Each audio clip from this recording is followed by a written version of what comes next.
What is up? I'm Miguel Antonio, and you are listening to the Live and Create podcast. It's where I interview artists and entrepreneurs about what it means to live a great life and create great things. And before we jump into the podcast today, I'd love for you to check out my band, Run With It. Here's a clip from our song, One More Fight.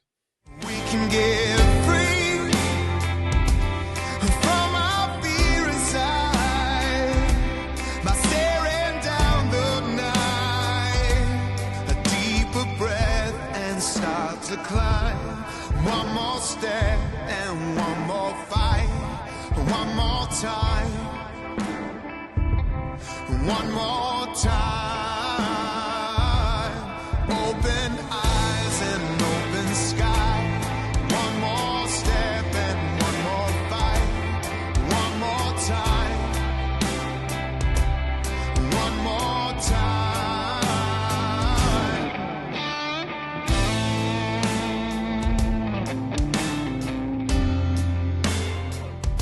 If you like what you heard, make sure you check us out at Run With It Band, at Run With It Band, everywhere you follow people at, or go to runwithitband.net. It'll take you to all the different links you want to go to, and it'll be a little button you can click for booking information.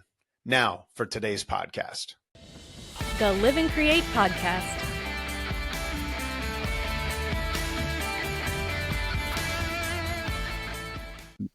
I've been to a lot of states, but neither of those. Right. That's awesome. So go ahead. When you're traveling, is it like doing touring or just traveling or doing bourbon tours? No, you don't do many bourbon tours outside of Kentucky because that's where all the distilleries are. In the land of bourbon. Yeah. No, when I was growing up, my dad was the band director at the high school that I went to, and we used to take every 2 years. He would take the whole band somewhere. So we went to Europe a couple times. We went to Hawaii. Wow. And so we would go to we did Florida, New York, Boston, several places down this side, and then big plane trips elsewhere as well. So I got to play a show in a little square in outside the Coliseum in Rome. Was really cool. That's hella cool. I was like, I got to play the Coliseum. I didn't really, but it was out right outside. So it was it's like the side stage at the Coliseum, basically. Yes, it's the Jaeger stage to the main stage of the Coliseum. Yeah. I love it. But I think you can put in the resume you played the Coliseum. Yeah, that's what all of us bands do, you know? Yeah, my back was against the wall, so that close. Counts. Yeah. So music started super young for you then, if your dad is leading this band. Yeah, my dad was the band director at my high school, middle school, and then my mom was the general music teacher. So both of them were very musical. They met at University of Kentucky as music majors back in the 80s, and so they're heavily influenced my music. Yeah, for sure. That's amazing. So I'm curious, growing up with two musicians in the family, and it's funny, I just came back from a conversation with a friend of mine who his dad was in a band in Chicago, like growing up, like playing like Tejano, like Mexican music. And cumbia, or not cumbia. What's the other? I can't remember. It doesn't matter at this moment for this conversation. But he was saying how his dad didn't really ever push it on him, and he ended up going towards soccer was kind of his direction. Obviously, music stuck for you, but I'm curious, growing up in that household, was it a thing like you're going to play music, or was it just all around and it soaked you up? In hindsight, my parents probably would not have made me do it had I not wanted to do it. But growing up, my dad's a drummer, and growing up, I wanted to be a drummer. So and I never really got to see him play other than him helping me set my drums up. He gave me my first drum set was a 70s Rogers drum set that was his. And so I was super excited when he pulled that out of store. We moved into a house that was big enough that we could have a basement with our music stuff in it. And so he pulled that out of the moving truck and actually set it up for me when I was in like the 4th grade. And so I was stupid excited. I mean, the heads that were on there were heads from the 70s, and he didn't even have any cymbals with it because he was letting the school that he worked at borrow the cymbals. But I was still like, as soon as he set those drums up in the basement, I was like, yeah, this is what I want to do. That's amazing. How old were you when that would have been 4th grade? So Okay, so like you know, 10, 9 roughly? or 10, 9 somewhere or in 10? there. Yeah, yeah. And then I joined the band in the 5th grade is when we started my middle school. When I went to school, we started middle school in the 5th grade. So I was in the middle school band starting right out the gate in the 5th grade. That's amazing. Now, was your dad out playing in bands as well, or did he even have time for that? And No, when he started being a band director, he quit playing out because he's Okay. like, I spend all day with music. He's like, when I'm off work, I want to be home with my wife at the time. And then later on, when my sister and I were born, he's like, I want to be home with you guys. I don't want to be out at the bar all night and teach all Right. day and never see you guys. We were lucky in that my sister and I both went to school. So we had my mom for general music up until 4th grade. And in 5th grade, we had my dad as our band director, the rest of the time. So we did get to see him quite a bit, but a lot of it was in the musical context, not in the we're at home after hours context, because by the time marching band was over at the end of the night, it's 9 o'clock, we're ready for bed. So we spent a lot of time before we were able to be in band. Like my mom would drive us down to the football field and we would just hang out at band camp with my dad because he's got to be there till 9. So we might as well go hang out down there so we get to see him a little bit during the day, That's So funny. So in his mind, he's like, I'm doing this thing so I can be home at night, but he still had to have you there during the day. Yeah, to make it work. yeah. And half the year, we didn't have marching band, but Right. once or twice a week, he's doing pep band at a basketball game. I was in the pep band, when I was 2nd grade. I was up there beating on a drum in the 2nd grade with the drummers, So That's awesome. even before I was in the band, I was like, we were always on trips with them. We were, whenever the band went to a competition, I never missed a band competition until I was 19 years old, till after I graduated, because every Saturday my whole life we were with my dad at a marching band competition. So See that, and that is really cool, man. I love to hear stories like that. yeah, Because and this life, I wouldn't trade it for nothing. Yeah, you know it quite well. I think you said you had 4 kids, right? I have 4, yes. Yeah, 4, and I have 4 boys, and it's like the life. I tell people I've been self-employed most of my life, running businesses or like in music, which is a business as well. Yeah, for sure. But I often say a lot of these things. It's not necessarily a job. It's almost more a lifestyle, which even sounds like, your dad, he's an educator, but that means because of that, he's going to be working late nights and weekends. And so it's like this piece for us, it's been this idea of integrating, like, how do we integrate them? Well, I love hearing stories like that, where you're there on the weekends, your dad had you drumming with, all these high schoolers or whatever. Yeah.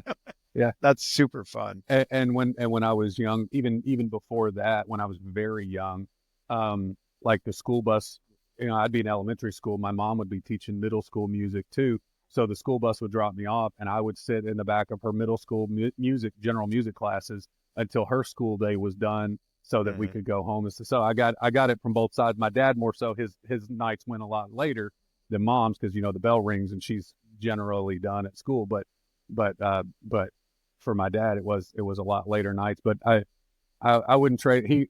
He one time told me, he was like, I wonder sometimes if I spent too much time with other people's kids versus my own. And I was like, I would not have traded. And this is much later. This is like several years ago.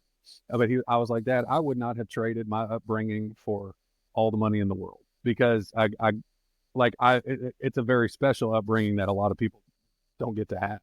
Right. I know people who, they have kids and they refuse to let their kids go to the school they teach at, because they don't want their kid to. I'm like, I loved that growing up. Well, it sounds like your dad handled it, well, like integrating it. Yes. Yeah. I remember I was talking to a good friend of mine, and my band was touring pretty heavily at the time, and I was just lamenting to him being gone a lot, and I found out in that moment, I didn't even know it, but his dad actually worked Secret Service for George W. Bush. Wow. And he was saying, growing up in that kind of lifestyle, how did he say it? It really hit me, because he was like, I didn't notice as much when he was gone, but I noticed when he was home. And when he was home, it was really, really good. Yeah. And that like, it's like, how do you make all the moments beautiful? How do you make all those moments good? It does put a lot of pressure on those moments sometimes, but for sure. But yeah, And God, it's inspiring to hear a dad doing that and a son thinking, thank you for Yes. doing it that way. I mean, my parents were, like I said, they're both educators, but they understood the value of like, you're not just educators at school. You're like, you teach your kids at home how to be in public, so like they were great parents on top of being great educators in my experience. That's amazing. Do you see, with your 4 kids, and if you don't want to get that deep into personal life, I understand, but I'm curious, like what have you adopted in that integration or just in that lifestyle that you learned from your parents? What have you adopted as you pursue music and also as a dad?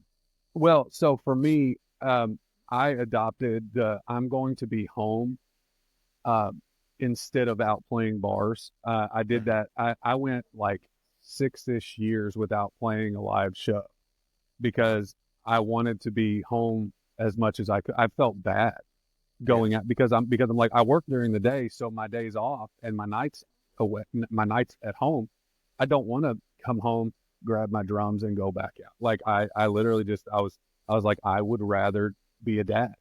And now that my kid, like I've got one that's almost 22, one that's almost 19. She was actually just home tonight, or a little earlier. She came home from college, and then a 16-year-old and a 7-year-old. Now that the youngest one, the 7-year-old, is growing up, like he understands, like, hey, daddy's got to go do this thing.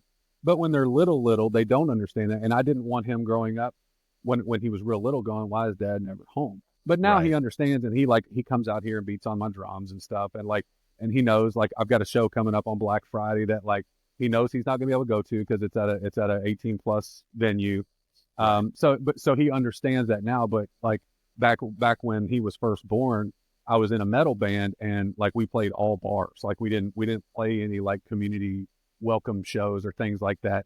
We would practice a couple times a week, and like he wouldn't understand as a toddler that dad's never home to tuck me in. Now he's old enough to understand. Like I just put him to bed and gave him a kiss and said, hey buddy, I'll see you in the morning. And he got it. I was like, I got something I got to do. It's going to be about an hour, but I'll see you in the morning. He was fine with it, but he's got the capacity now for that. And I wanted to wait till I started playing regularly and doing stuff and committing to bands again. I wanted to wait till he was old enough to understand, like, this is part of what I do. Like, I think he gets it now. I'm not sure he would have 5 years ago. And so that was kind of the turning point for me, was like, I want to be a dad first. And then if I have a chance to play drums, then I'll play the drums. Nice. That's awesome.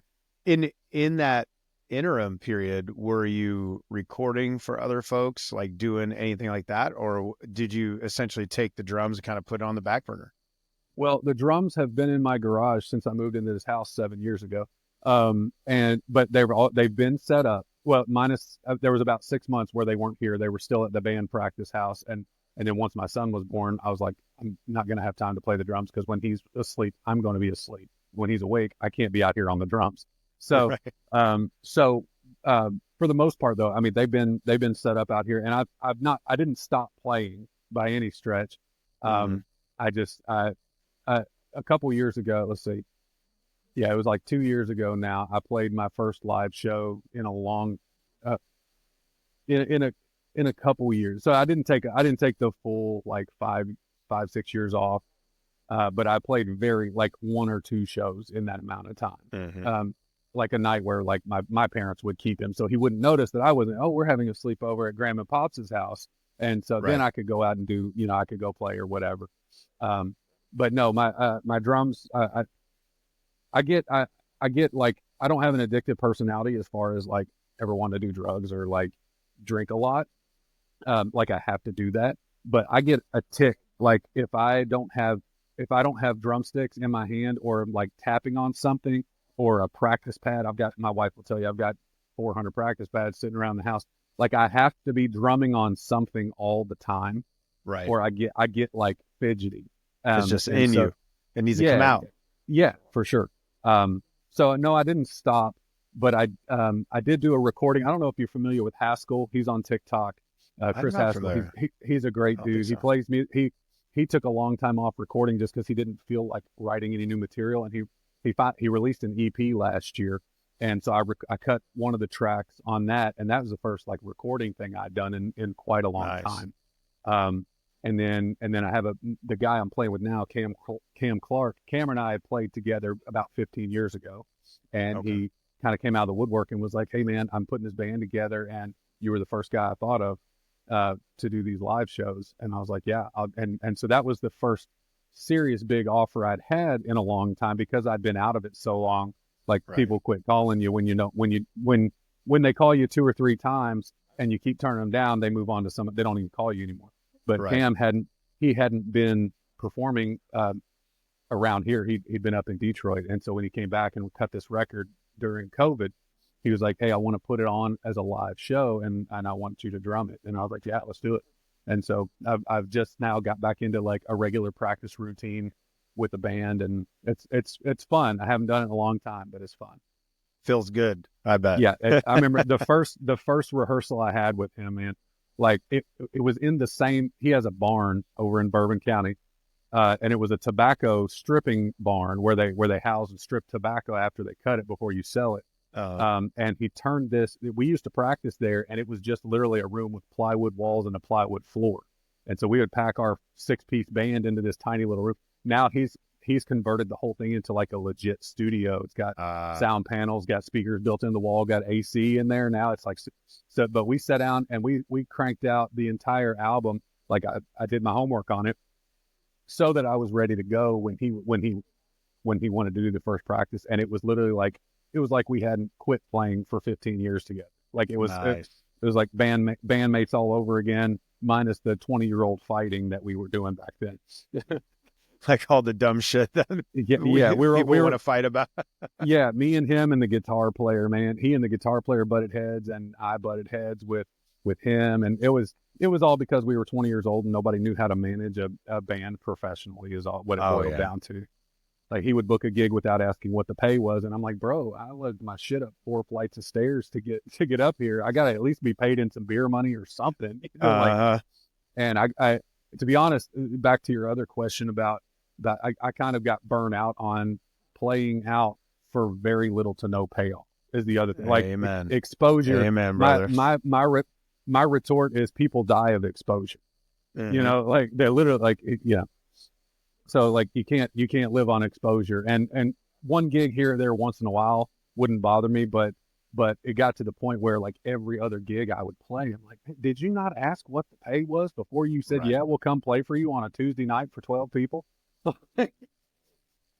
Oh yeah. And I think there's so many opportunities out there that I'm learning about where you can get paid well, you know, and Yes. I've met now so many artists that are doing so well in the live realm and in like licensing, those things where I'm like, okay, we can value, if you put the time in, you put the work in, like you can value what you do. And it does get, I had to turn down a gig offer recently, and it was actually a gig that I had been following online. I know other people who were doing it and it looked amazing. But then when I found out the numbers of it, and it was like, it was several states away, which I'm down anytime, but I was like, I can't make this math. I can't ask someone else to do this. I don't want to ask myself to do. Right. You almost feel ashamed asking the band if yeah. like, hey, what do you guys think about this $500 split 4 ways to drive 3 hours away? You know? Yeah. And I remember one time we were, as the early days of my band, we had like a showcase up in like Grand Rapids or something. Mm-hmm. And we picked up a show in Chicago, like a club show. And it's like blizzard, bass player had the flu. This is pre-COVID where you just push through, you go out there. He was literally sleeping in the blizzard, in the van, in the blizzard. And then we grabbed him, drug him on stage. He played a set and then like went right back to the van and slept. Right. And then end of the night, like 2 a.m, they hand me $25 from the door. Oh my God. And I was like, what am I doing? And yeah, it is kind of an eye-opening thing of seeing when you start meeting other folks who are like, oh, there is well-paying gigs out there. We don't have to do this for exposure. And it's funny is the more you do that, it seems like the more those gigs start coming too. Yes. Well, and word gets around too, like the clubs that pay good are the clubs that will have the longevity, and word gets out when the guy who plays a solo guitar act, which there's nothing wrong with that, when he can make a good living at any bar, you find out like, okay, like we either need to do that or we need to find the places that are going to pay a full band wage. You know, like to tell you how bad it was. Like I remember I had a gig one night out at this bar in Nicholasville. It's a couple counties over. And I walked out with $125 and I was like, that's the best paying gig I've had around here in a long time. And looking back on that now, I'm like, bro, I was there from 5 p.m. until 2 a.m. That is like $6 an hour. That's less than minimum wage. And not counting the beer that my tab I had to pay at the bar at the end of the night. Right. Like, yeah. I was in the ones that pay you, and like we give you, there was one gig that offered me as a solo as like 150 or something like that. And they're like, but we give you $100 tab. I was like, it's Tuesday night. Right. Like, well, what am I going to do? $100 tab $100. doesn't put food on my kids' table. Right. They can't drink the bourbon. When I played in a dueling piano bar that we had here. There's one in Columbia, Missouri, called the Penguin. The Penguin there was 4 of them, and one of them was in Lexington, the next town over from me, and I was the house drummer there for about 2 years, and it was really cool. It was all request show. I was the only musician. Fun. I was the only musician that worked in the bar, and the other 3 guys would be from a different spot every time. So we had Dave from Columbia came up a couple times. We had a guy from Vegas who was a Billy Joel impersonator came out one time. It was really, really cool. But looking back on that, I'm like, they paid me $75 a night for 5 hours of playing. Oh my God. Yeah. And then and they're that's like walking a high wire type playing. Like when I've sat in with those kind of shows, it's just like, we're going, baby. Let's go. Well, like the piano players, a lot of them would bring an iPad or something. They can kind of halfway fake their way through a song. If I didn't know a song, like I'm a deer in the headlights and hope to God they're good enough to like steer me through the song. And so looking back on it, I'm like, yeah, $75 a night was not great. Yep. Yeah. And I think there is part of like, you know, if you're a new artist starting out, like you got to cut your teeth on some things. And there are some gigs that are lower. There's some lower paying gigs we'll take that aren't ideal. But if we're testing out, like we've done some in the last year and a half where we were like testing out some new things we wanted to try, but didn't want to try it at like a really, where they're really paying us well. Like we don't want to fuck that up. You want them to call you back. Exactly. And so we've done that. So I think there's like a strategy behind it, but I do think there is a element. It's a two-sided coin because I think there's one element of artists not valuing themselves enough, not having that confidence to value themselves. And I've struggled with that. I definitely have. Yeah. And then the other side is there's also a predatory, I don't know, maybe predatory, let's just say predatory aspect of some venues where they think, oh, these bars or these bands will do whatever, you know, we want for them sure. to. But I think what I've seen is those venues, they get basically what they'll do is as a band gets better and better, those bands start recognizing their value and then they're out. So they'll always be capped at the kind of talent they can bring in. Or they say, you got to pay us more. And sometimes the bars say, look, you've sold it out every night the last 3 times you've played.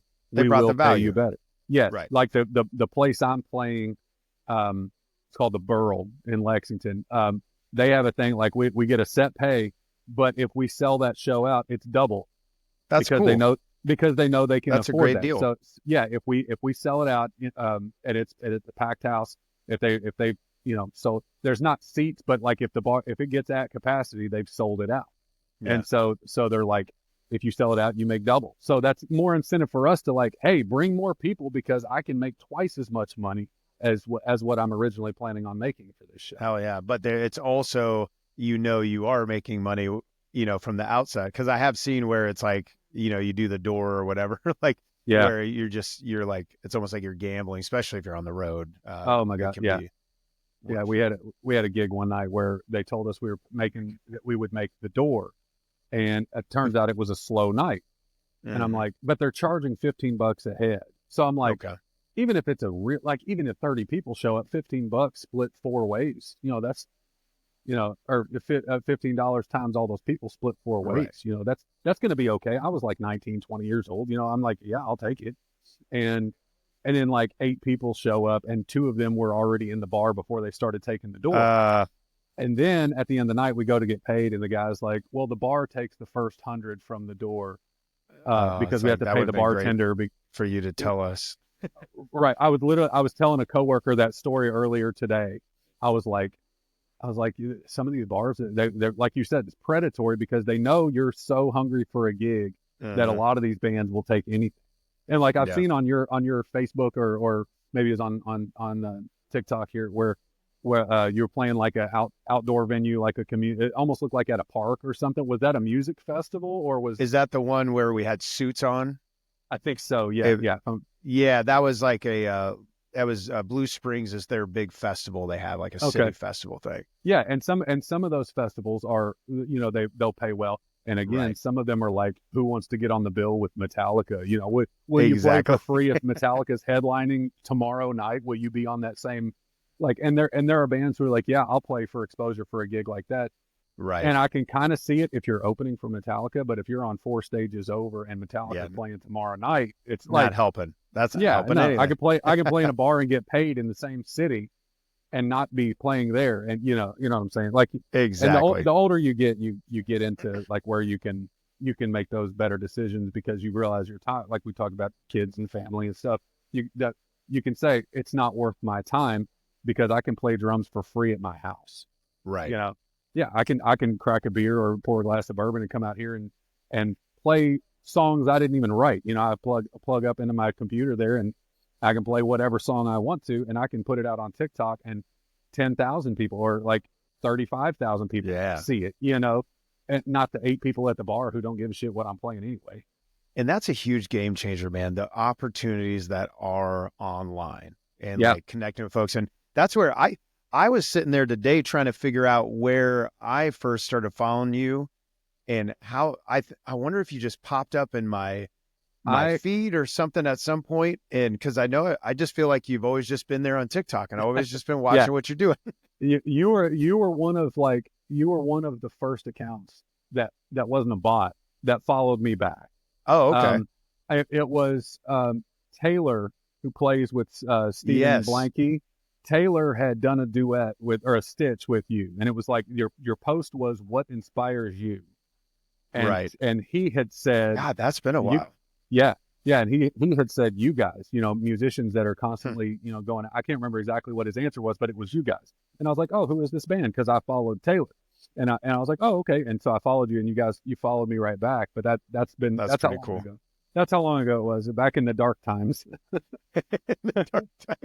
Well, so, I think you touched on a little bit there where you're seeing this opportunity now where you can, be in the comfort of your own home, doing what you love and somehow also putting out this value on a wider level out in the world. Yeah. What got you started initially into creating content and getting out there and doing that? Well, my wife, she would, during the pandemic, she would send me TikToks and I'm like, I don't have TikTok. And so she would have to save the video and then send me the saved video, like as an actual, like recorded video. And so she was like, will you just download TikTok, please? And so I did. And I was like, this is stupid. I don't want to do, like whatever. And then I realized I was like, hey, cause I was making some YouTube videos of just like cover songs. And I was like, I can post those covers that I've done on YouTube. I can post them on TikTok.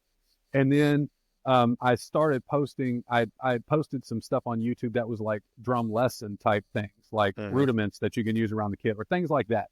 And I was like, TikTok would be like, I teach drums. So I was like, that's a way to reach a huge audience. And I'm like, I've said from the beginning on TikTok that I never started doing it to make money doing it. Like I'm in the TikTok shop thing now where I can do reviews on products and things. And nice. I'm in the creator fund. I made a $20 whole in the last year on the creator fund. There you go. Obviously that's not my main revenue. That's not my main revenue stream.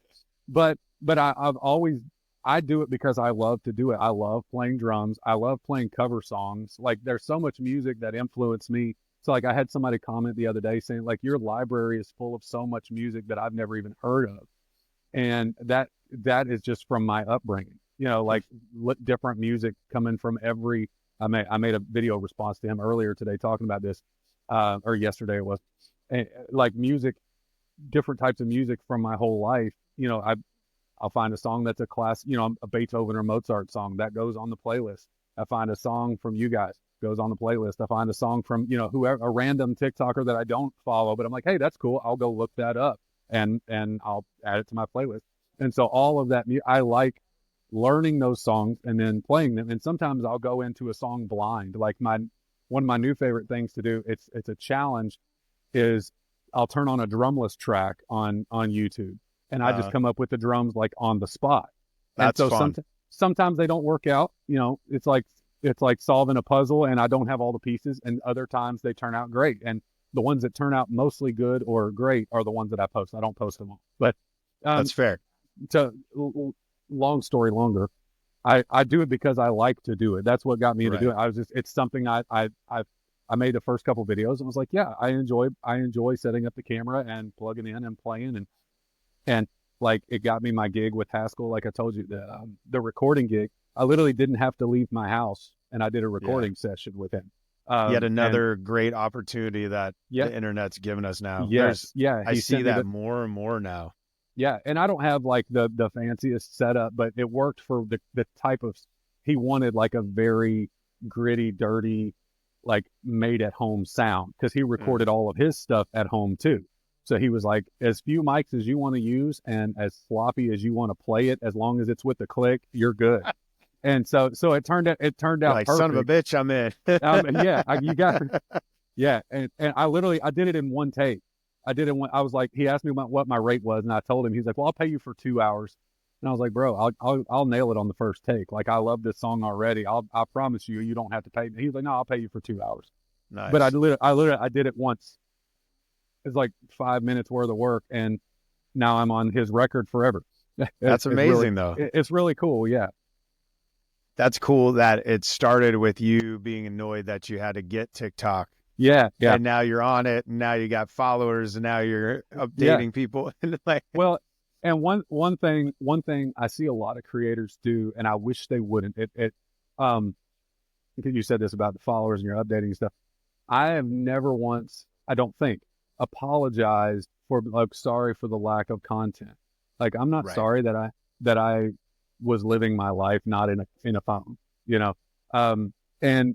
but there are some creators who like people go to them for their news because they don't trust the news, or people go to them to hear about a certain topic that they don't see, the guitar forums aren't talking about, but there's this guitar player that they do want to, that they do want to know about. And, like, I don't think there's anything wrong with it, but I feel bad that they feel bad for letting people down. I never feel like I let people down on TikTok by not showing up, like, cause none of that is real. Like, me singing my drums. What's interesting is it's almost daily. So we post really consistently now. Yeah. We've been getting there, but well, and to your point, so like there's one podcast I follow called Breaking Points, which is a great podcast where it's like they have like a conservative and a liberal like commentators that are very good friends, and they break down the news, but it's like they're breaking down every day to where almost if they didn't post their thing that day, I'd be like, what happened to them? Yeah. But did they get swept away? Like, what? Right. But that's a very like specific context, because what we're doing, ideally, I think we should be creating content. At least our goal is to create evergreen content. Because I look at a lot of what you do. Sometimes you're posting about things that are in the moment, but a lot of like your videos, the cover videos, those, to me, I think we've noticed like people like stuff from like 6 months ago because it just happened to pop up in their feed. That. Yeah. A lot of that pops up. And so, I feel like, though I think consistency is a very powerful tool, like you said, we also have to live our lives, and it can be an insane pace to stay up with it all the time. Oh yeah. I mean, I see lots of creators that I like, especially like news creators and stuff. They post 20 videos a day. I'm like, That's bro, wild. I gotta go to work. I'm lucky if I get like, if I post 4 videos a day, I feel bad for clogging up somebody's timeline with all my drumming. Like my kids will give me flack over it. They're like, get off my For You page. They're like, dang, sorry, Dad. yeah, like you didn't even like it when you scrolled past. You could have at least thrown me a like. This past spring, my 2 youngest boys, they're like full TikTok generation. They're 11 and 12. Yeah. And my oldest two, we have similar age spreads. My oldest is 20, and then I have a 15-year-old. Okay. It's like they're into TikTok, but they're not like TikTok generation. But so these 2 younger boys, they love soccer, and they do soccer posting, and they actually do quite well with it. It's like they just live and breathe it. And so they started talking shit one day. They walked into my office right in here, and they're like, Dad, your videos aren't really look at my engagement. Yeah. And so we did a project where I was like, all right, like we have 7 songs on this EP.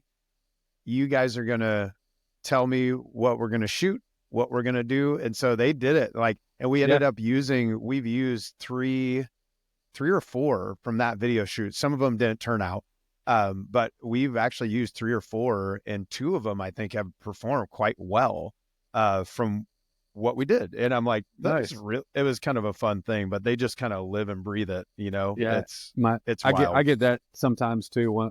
My oldest one, he posts like very sparingly, but he posted something when it was like a Dragon Ball content or something. I mean, immediately it was literally a picture, and immediately had more views than I'd had in 2 weeks on anything. And I'm like, bro, what? Like I actually work hard. It's not work, but I try really hard to do the best I can while I'm having fun. I want it to look good and sound good. And this man literally just takes a screenshot and puts a caption on it, and Yep. And so I get flack like that too. They're like, oh, your last video got 150 views. Mine's sitting at 5,000 right now. But I'm glad to know I'm not the only dad out in the music world. You are not the only one. No. But yeah, I go to them sometimes and ask like, hey, how should I caption this? Yeah. Or like what fonts? One day they like went through, I was like doing a video, and they're like, Dad, that's old people font. And I'm like, well, what do you mean? And he goes, and I was like, what kind of font? And he clicks it over to the font that he says I should use. And I go, I can't read that. And he goes, that's why it's old people font, Dad. Your font is so old people can read it. I'm like, great. Yeah. So it's been a whole learning experience. Yeah. But man, it's so inspiring to hear that about your story of, one, this commitment to like, one, you got to enjoy life. You can't go insane, right? And then be there for your family, but then finding ways and avenues to pursue this thing as well. And what the internet can offer too, if you do it in the right way. That's what we talk a lot about. Tomorrow is Tuesday. It's a songwriting day, and then also social media planning for the band. And seeing the capabilities of it. I know when we were touring heavily before, we had taken a break. So we were going really strong, and then like we didn't take a break. I ended the band because all the wheels fell off for me. Yeah. But during that time, man, we saw fan clubs popping up in Brazil, Russia, like all these different places, Germany and everywhere. And I'm like, this is wild. Like the potential. And that was pretty early on, where now it's even way more established it's a totally different world than when we were doing it back then. But it blows my mind. This is not quite the same thing, but it blows my mind that I can post a video and somebody, like you say, in Brazil or Germany, it like comments on my video. I'm like I've got, there's a drum maker out of France that commented on one of them, and he makes like these awesome custom drums. And he was awesome. He's like, yeah, I got to get you playing a baritone, man. And I'm like, if you send me one, I can't afford it, but if you send me one, like, let's work on this, man. What numbers you need to see? Right. And so it just blows my mind. Like you said, the internet is such an amazing tool that you can communicate to such a wide audience. Like I remember when I hit 30,000 followers, and I was like, 10 years ago, I never dreamed that 30,000 people would ever see me play the drums in one sitting. But with TikTok, and I don't have 30,000 views on very many of my videos, but the fact that the potential 30,000 people could show up today. So that's why I'm going to try my best on this video, you know? Right. So that part of it to me is kind of a driving thing. Like, what do they want to see today? Like, do they want to see something like teaching? Do they want to see something silly? Do they want to see me playing a Britney Spears song because I usually do rock and metal stuff? Like, what do they want to see? And so that part of it for me is, it's not so much like gaming the algorithm as it is to see what did they find most entertaining. Right. Yeah. Well, and I think that's a piece of recognizing there are real humans behind it. I think it's so easy to forget that.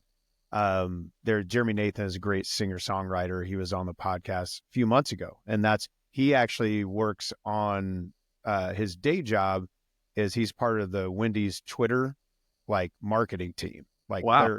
Okay. And I didn't even know this about him. I have known him for like a few years, and I guess he kept it under wraps, and it came out during the podcast. I was like, hold up. Wait a minute. We got to talk, because you guys put out diss tracks. That's insane. Yes. A burger joint put out diss tracks. I'm blown away. But it was amazing, even for him working at such this like crazy level of social media engagement. He's like you have to keep in mind that there is a real human being on the other side of that. Right. And how do you keep it authentic and real at the same time of, you know, for him, you know, in that context, he's trying to push a brand, but like, how do you really connect with them? Is there for you, or do you have like, well, and give you an idea. So for us, we actually have like 3 circles that we try to make sure they overlap when we're creating content. And it's kind of like that you all have a fair say in it.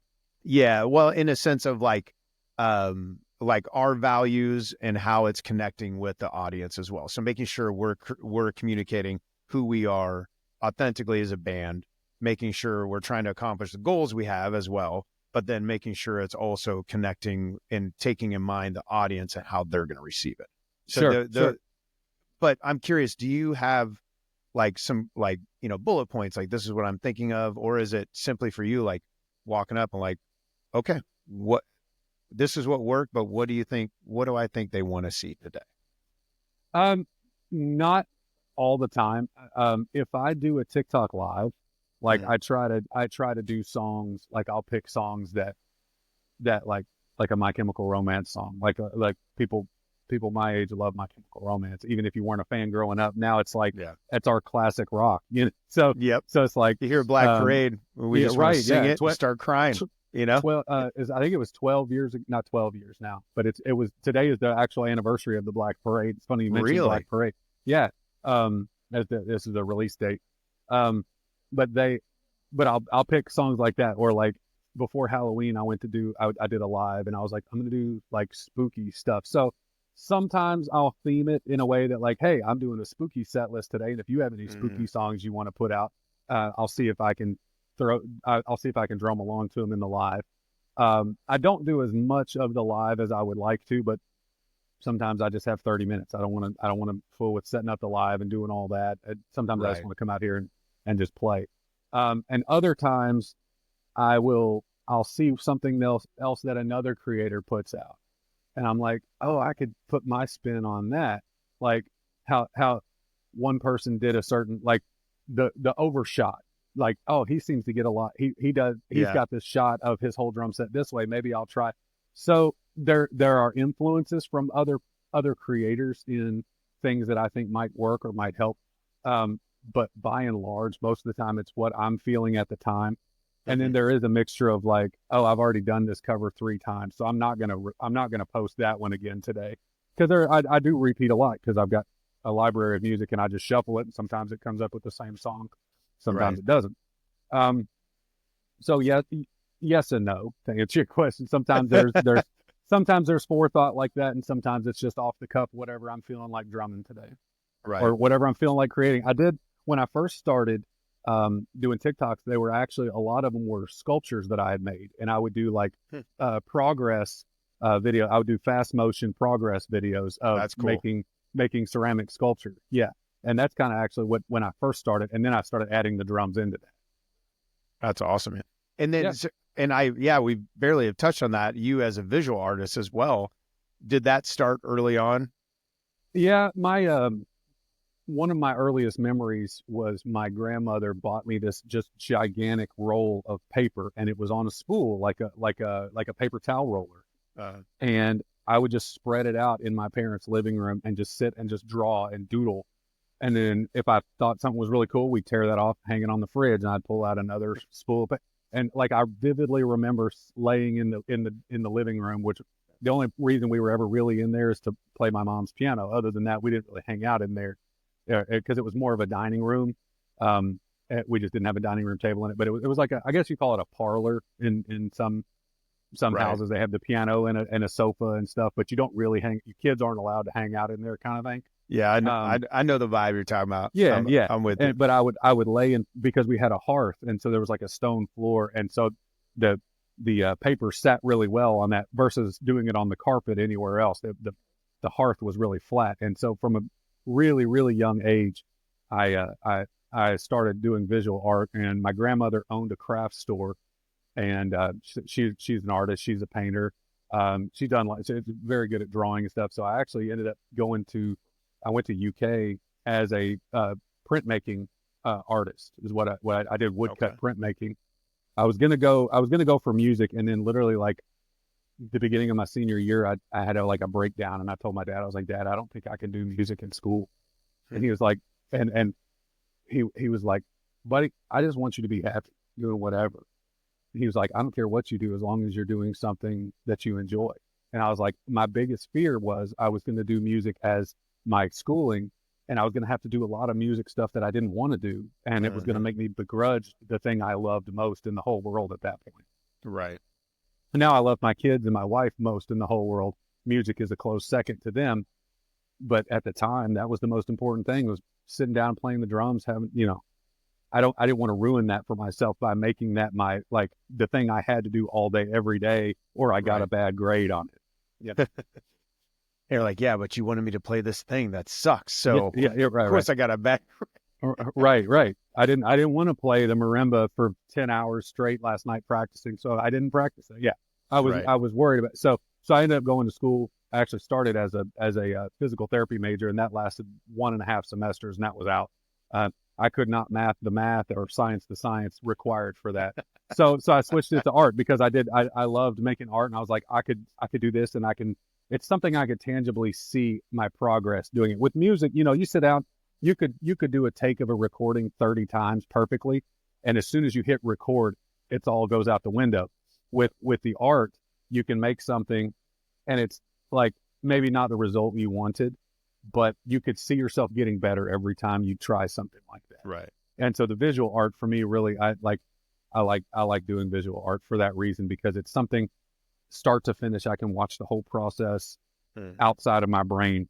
Like I can physically see my idea coming to life on a page. That's awesome. Did you ultimately get your degree in visual arts? No, I did not. No, due to circumstances that were mostly my fault. No, I did not. No. That's why it took me, for my bachelor's, I was in school long enough to get a doctorate. So, then those were decisions basically all my fault too. Well, I did, part of the reason I did not do good was I got sick, and I missed like 2 weeks of school. I've only had the flu like twice in my life. One of those times was 2 weeks during college, and I had to drop out because I had no way of catching back up all the stuff that I had missed, because that my teachers were like, no, you just weren't here, bro. And and so there was that. And then I went back for another semester after that, and I was just like, I don't want to do this anymore. Like, I don't want to stress it. Once I realized I was out of school, and I took like 2 semesters off, or a semester off that next semester after I dropped out, I was like, that's the least stress I'd had in my life in several years. So when I went back, I was like, oh, this sucks. This is so much stress that I don't need on myself. Right. And at the time, I was working at a psych hospital, and I was like, I'll just go full time at the psych hospital and start making adult money, as opposed to trying to work part time, pay my rent, go to school, do all this. I'll just go full time at the psych hospital and make money and be an adult now. Right. Yeah, that's the the whole school piece. Well, it almost anything, pursuing anything. I think if you don't have that passion for it, because, well, everything sucks, right? Every direction we go is gonna suck. Doing music full time for me, there's a lot of shitty days too. Yes, But for I sure. love it, you know? Yeah. And it's like, Yeah. if you don't have that passion and in the joy of it, it's not going to see you through those hard Right. days, you know? Right, And for it's like, sure. I think part of it's just figuring out where is the spot where, like, no, I enjoy this, whatever it is that it's giving me and I'm giving to it, to Yeah. where when it gets shitty, I'm still feeling all right. I'm still pushing it Right. through. Yeah. I have a thing where, like, if I have a really terrible day at work or just in general, if I'm just like not feeling good or whatever, for whatever reason, like, being a dad is the best thing that ever happened to me. And so Yeah. that's always my constant reminder of, like, I get to go home to my kids. I get to hug Yes. my little boy. I get to go kiss my wife when I walk through that front door. And, like, those are the things. And that's how I know that that's where I'm supposed to be in life, is because at the end of the day, that's still the thing that makes me the happiest. So I know, Right. I'm doing something right and going somewhere in the right direction, because I know even when I'm in the worst mood, like, I get to see my kids when I get home. I get to sit on the couch and watch TV with my wife till we get tired and go to bed. And that's the end of a perfect day for me, is coming home from work, eating dinner with the family, sometimes just me and my wife, and bed out on the couch and watch, Ozark or Yellowstone or whatever's on that night. Ozark, great choice. I haven't seen Yes. Yellowstone yet. The internet's blowing up about it right now, but We're about to watch last night's episode here in a little while. Yeah. I need to check it out. Tulsa King is my new one. Really? Is it good? It's amazing. Really? Amazing. So Stallone, for me, he's so hit or miss. Some of his movies are just so ass, and Yeah. then others of them though are really good. So Like, it's like, brilliant.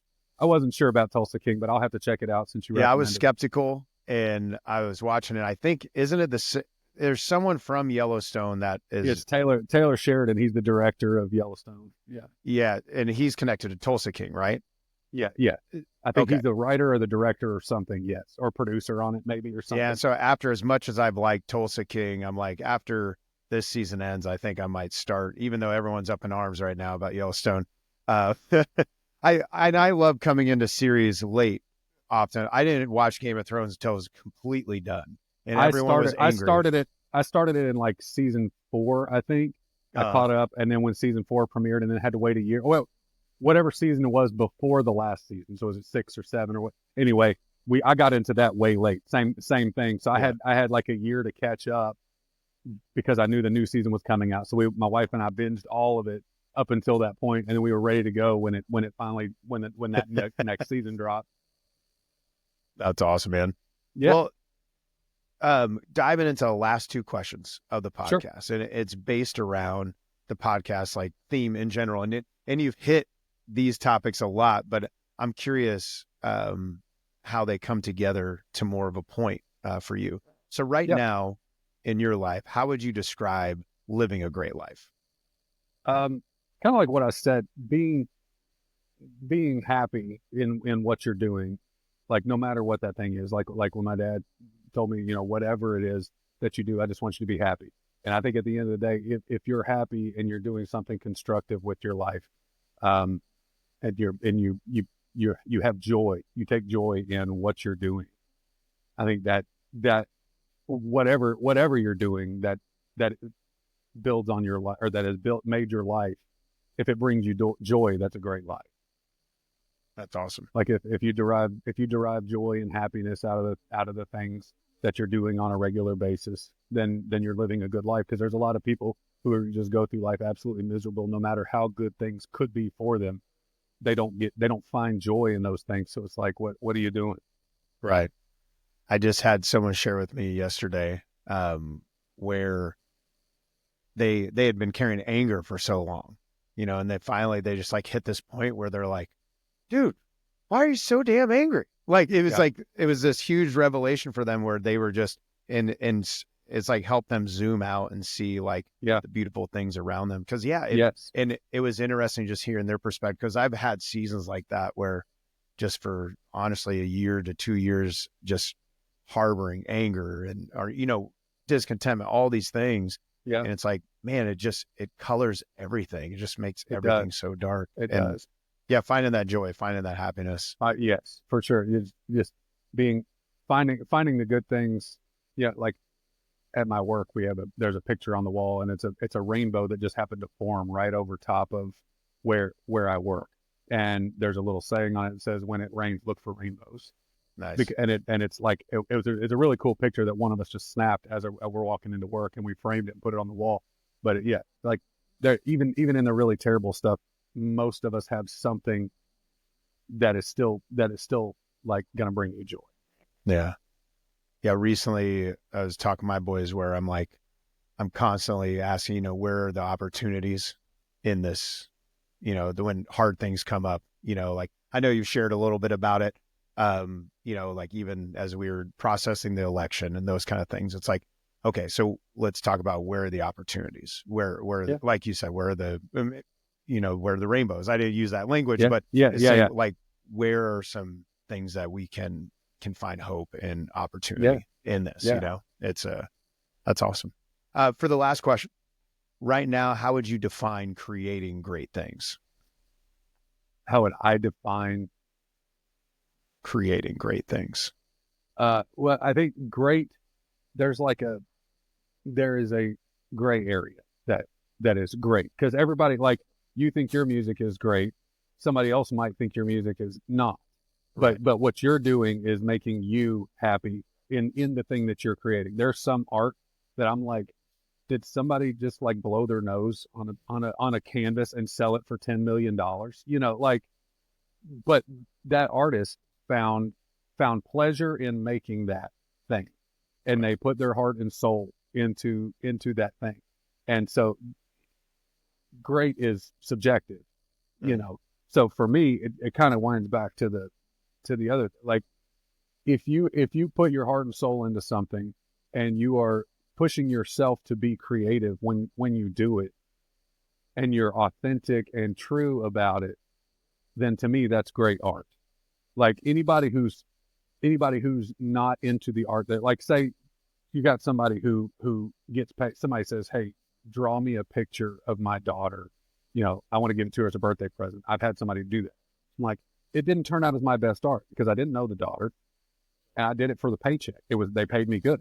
Right. But it was not authentic for me. So I don't see that as good creative art. Right. And so I think authenticity makes creations great. I think you're being your true self, being authentic about whatever it is that you're creating is what makes it great in my book. I love it. And I love to see how you've been, just following over this last, year or so, of you're finding a way to do that, to carve out a space where you can authentically do that. I love it. Yeah. Yeah. And like like Haskell, the guy I did the recording for, this is very petty, but my snare drum sound is one of those things that, like, for me is art. Like, I have a specific sound that I've constantly. Dude, that's not petty. I've spent entire days on a snare sound, man. So the reason Haskell asked me to record the track that he asked me for, he was like, your snare drum sound is the sound I hear in my head when I had this song come up. That's the sound I want. And so for me, that was verifying that what I was doing was like, okay, that was a worthy, noble cause. All the stress and tension and like finagling, and you can't see them here. I've got like 15 snare drums in here because I'm constantly toying with that sound. Like, for me, that was verification. Like, oh, that is good. That is a good piece of art that you've made, that sound that you've created, because somebody sought that out, because that is you in that art. That is so wild to think about, where with him saying, so this thing you're obsessing over, and again, to be clear, I do not think it's petty at all. Like, go for that that perfect snare sound for the thing you want, because all day, man, I will do that all day.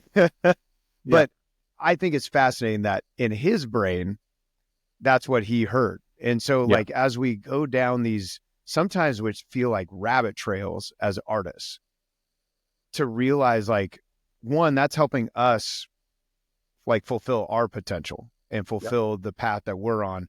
But in this weird way that I don't understand, have no answers for, that someone else they needed that. That was the thing. So you going down that path is helping someone else like that you may never even meet in person. It fulfilled his dream of recording these songs that he had inside him. It's crazy. Yeah. And he sent me like the demo track, and he was like, please play the drums this way, but I want your snare drum sound. Like he gave me how, the demo track, but he was like, keep the drums the same, but I need that snare, whatever snare drum sound you use in most of those, that's the sound I need on this track. And so it is wild that like, that he was like, that's the sound that I hear in my brain. And you've recreated it right here on the app. God, it makes me want to go write a song right now. It just makes me, because it just blows my mind. Because I think about, there's times I know I'm hungry for something and I can't explain it. And then, recently one of the big like flash moments was Zach Bryan hearing Something in the Orange for the first time. For me, I'm not even a country dude. I barely listen to country music, but that thing came across on a playlist somewhere. Yeah. It's like, it was literally like 4:50 in the morning, and I literally stopped my tracks. I'm like, what is this? But it was like the thing I was looking for. And to know that as artists, we have that potential to impact other people the same way. Yeah. Wow. Yeah. That's exciting.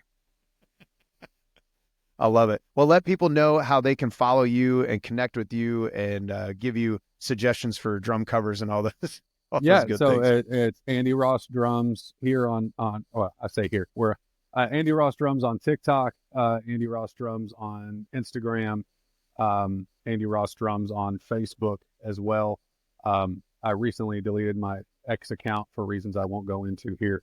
But all of those platforms, I will be playing some shows here coming up with Cam Clark.